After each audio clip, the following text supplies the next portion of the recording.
ಅಂದ್ರೆ ಕಲ್ಲಡ್ಕ ಪ್ರಭಾಕರ್ ಭಟ್ರು ಪ್ರತಿ ಸಲ ಹೇಳ್ತಾರೆ ಹಿಂದೂಗಳಿಗೆ ಮಕ್ಕಳು ಮಾಡಿ ತುಂಬ ಮಕ್ಕಳು ಮಾಡಿ, ಮುಸಲ್ಮಾನರಿಗಿಂತ ಜಾಸ್ತಿ ಮಕ್ಕಳು ಮಾಡಿ ಅಂತ.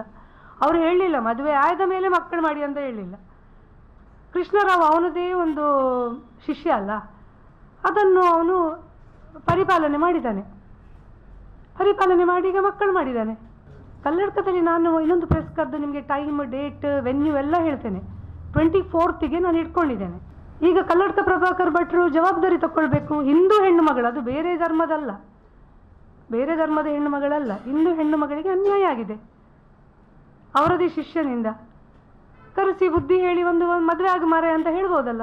ಅದು ದೊಡ್ಡ ವಿಷಯವಾ? ಅಷ್ಟೊಂದು ದೊಡ್ಡ ಲೀಡರ್ ಅವರು. ಒಂದು ಹುಡುಗನನ್ನು ಸರಿ ಮಾಡಲಿಕ್ಕೆ ಆಗೋದಿಲ್ಲ ಅಂತಂದ್ರೆ ಯಾವ ಹಿಂದೂ ಸಮಾಜವನ್ನು ಸರಿ ಮಾಡುವವರು? ಇವ್ರಿಗೆಲ್ಲ ಯೋಗ್ಯತೆ ಇದರಲ್ಲಿ ಗೊತ್ತಾಗ್ತದೆ. ಇವರು ಬರೇ ಭಾಷಣ ಹೇಳ್ಕೊಂಡು ಈ ಬ್ಯಾಕ್ವರ್ಡ್ ಹುಡುಗರೆಲ್ಲ ಇರ್ತಾರಲ್ಲ, ಅವರ ತಲೆ ಹಾಳು ಮಾಡಿಕೊಂಡು ಅವರನ್ನು ಜೈಲಿಗೆ ಕಳಿಸೋದು ಮಾತ್ರ ಕೆಲಸ. ಎಲೆಕ್ಷನ್ ಟೈಮಲ್ಲಿ ಅವರನ್ನು ಇವರು ಕೊಳ್ಳೋದು, ಇವರನ್ನು ಅವರು ಕೊಳ್ಳೋದು.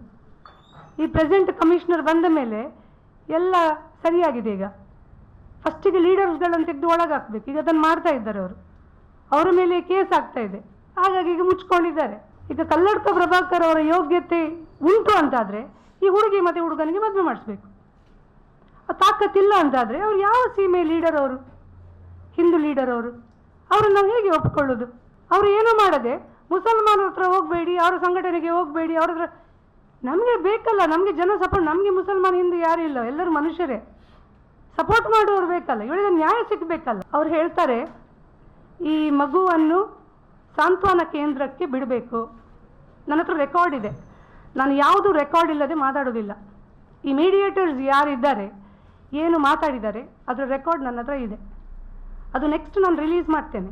ಸಾಂತ್ವನ ಕೇಂದ್ರಕ್ಕೆ ಮಗುವನ್ನು ಬಿಡಬೇಕು, ಫಸ್ಟ್ ಪಾಯಿಂಟ್. ಸೆಕೆಂಡ್ ಪಾಯಿಂಟ್ ಏನಂದರೆ ಈ ಹುಡುಗಿಯನ್ನು ಅದರ ನಂತರ ಅವನು ಮದುವೆ ಆಗ್ತಾನಂತೆ.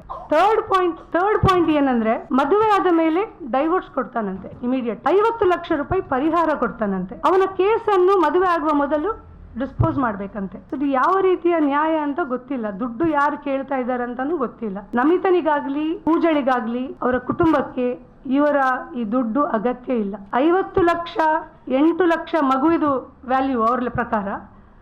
50 ಲಕ್ಷ ಈಗ ಇವರಿಬ್ಬರದು, ಈಗ ಇಷ್ಟೆಲ್ಲ ಹೋರಾಟ ಗಲಾಟೆ ಎಲ್ಲ ಆಗ್ತಾ ಇದೆ, 50 ಲಕ್ಷ ರೂಪಾಯಿ ಅವರು ಕೊಡ್ತಾರಂತೆ. ಈ ಸಂದರ್ಭದಲ್ಲಿ ನಾನೊಂದು ಮಾತನ್ನು ಹೇಳಲಿಕ್ಕೆ ಇಚ್ಛಿಸ್ತೇನೆ. 50 ಲಕ್ಷ ರೂಪಾಯಿ ನಾನು ಕೃಷ್ಣಜೀವರಾವ್ ಜಗನ್ನಿವಾಸ್ ರಾವ್ಗೆ ಕೊಡ್ತೇನೆ. ಮದುವೆ ಆಗಲಿ, ನಮಿತನ ಮನೆಗೆ ಅವನು ಮನೆಯಳಿಯಾಗಿ ಬರಲಿ.